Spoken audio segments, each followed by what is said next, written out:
theme music is copyrighted now. Alright, so lesson 13, second part. We were talking about chords and secants and tangents that intersect inside a circle. Last time we were talking about the angles that are formed. Now we are talking about the lengths. So notice, on all of my numbers here, there's no degree symbols. No degree symbols. Because we're talking about lengths, not angles. Yes. Alright, when we have chords, remember a chord is a line that goes inside, that's inside a circle from one edge to another. Thank you. One edge to another. And if we have two chords that intersect, each chord cuts the other one into two pieces. The blue one here cuts the pink one in two pieces, the pink one cuts the blue one in two pieces. Math. And I accidentally did that. Okay. Mathematical? So the relationship that's formed here, bless you, is that for intersecting chord lengths, the product of the chord lengths, that's an F, of the chord lengths are equal. Ooh. The product of chord lengths are equal. So the pink one is cut into two pieces, 4 and 6. If I multiply 4 and 6, and then the blue one is cut into two pieces of lengths 3 and 8, the product of 4 and 6 equals the product of 3 and 8. 4 times 6 is? It's 24. 3 times 8 is? 24. How exciting. So based on this relationship that the product... Okay, now that we started filming, why is there still extra talking? Sorry. I'm sure you are. Stop. Let me just a little bit more room here. So this problem here, we have two chords that intersect inside a circle. They don't intersect in the center. Or maybe they do, but we don't know that. So we can't assume anything about the center of the circle. So, but we can use this. We can use this rule that we just learned here. We know that the product of the one chord's segments is going to equal the product of the other chord's segments. So if I put in, let's see, the blue one is 40 and x plus 10. The pink one is 30 and x plus 20. That's It's magical. 0. They're going to be equal. Now I have an equation that has a relationship. I only have the one variable, so I can solve this, preferably by not talking during the video. Thank you. So I can solve this by distributing and solving for x. You guys can solve it from here. Distribute, etc. Distribute, and solve for x. Okay. Now, then we have secants and tangents. A secant, a line that goes through a circle, meaning that it extends outside, and a tangent is a line that touches it. Let's talk about secants for just a second. Okay. The rule here is that when two secants intersect outside a circle, the relationship that is that the product of the outside part times the total length are equal. What do I mean by that? In the case of the blue one here, what is the outside part? 3.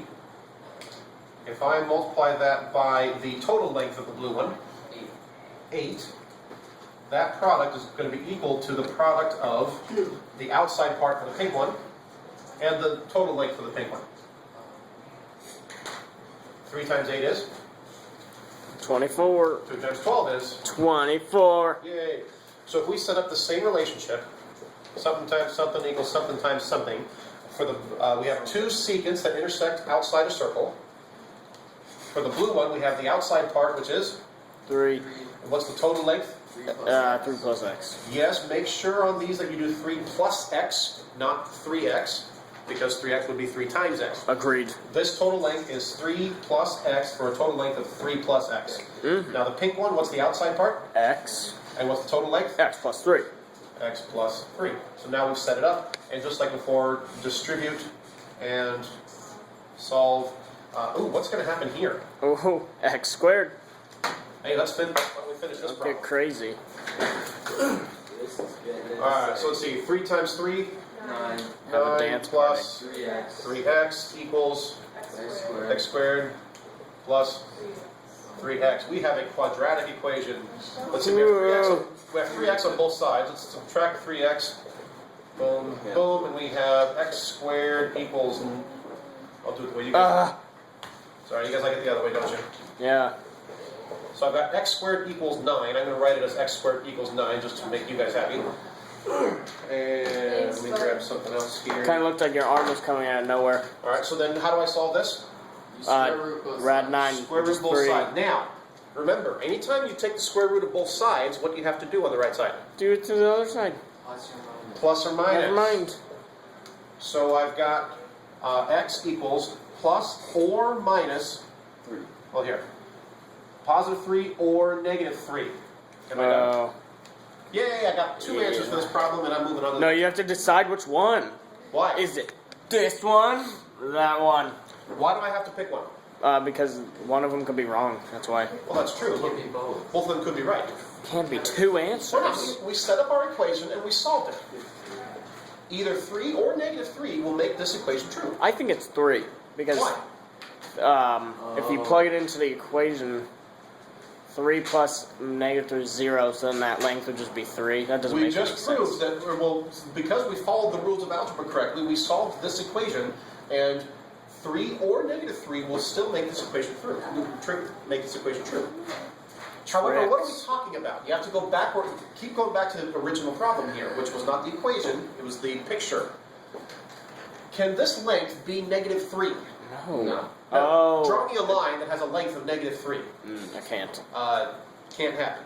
Cannot. So even though I'm reminding you about the rule of in algebra that anytime you take the square root of both sides, you do plus or minus on the right, because we are talking about geometry and we therefore can't have a negative length for a line, because of what the problem has to do with, we have to rule out the negative 3 answer and go with 3. Go with the 3 only. This is what happens when you mix geometry and algebra. You have to make sure that things actually make sense. Okay. Now, if we have a secant and a tangent, the rule is basically the same. It's still the outside part times the total length equals the outside part times the total length. For the secant, what's the outside part? 4. Total length? 16. Now, for the tangent, what's the outside part? 8. What's the total length? It's 8. Also 8. Silly. So it's the same rule, it just because it's a tangent, the outside part and the total length are the same. 64. So let's set it up for this one here then. Let's see, outside times total. I need more room than that. Outside times total equals outside times total. For the blue one, outside is? X. Total length? X plus 12. X plus 12. Right. And for the tangent, outside 8 part? and 8. And 8. So we have 64 x squared plus 12x. We're going to run into the same issue here.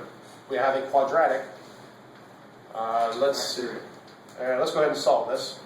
Let's see. If I move it 64 to the other side, it becomes a negative 64 equals to 0. Don't do that in your work. You should actually show your steps. Let's assume that, can we factor this? Yeah. Put an What do I X got? on X, it'd be negative 8. No. No? It'd be no. Huh. Got a positive and a negative. Factors of 64, factors of negative 64 that add up to positive 12. I don't know. All right, 18 times. let's factor 64. 8 and 8. 16 times 4. If we're going to do 8 and 8, let's do it as a tree. 64, 8, and 8. And each 8 has 3 2s.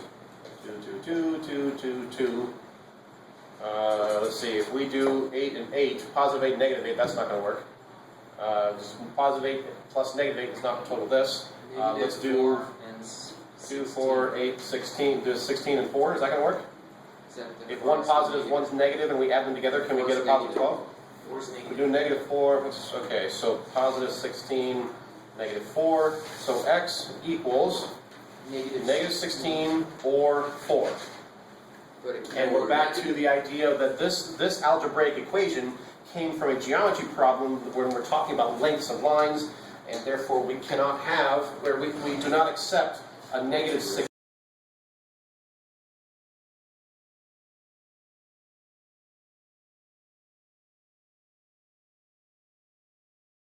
concept to you, but it's really quite simple. Just make sure you write down what rule to use when. Intersecting chord lengths, the product of the chord lengths are equal. This length times this length equals this length times this length. When we have secants and tangents, secants or tangents that intersect outside a circle, it's the outside times the total length equals the outside times the total length. And that's it. Schmath.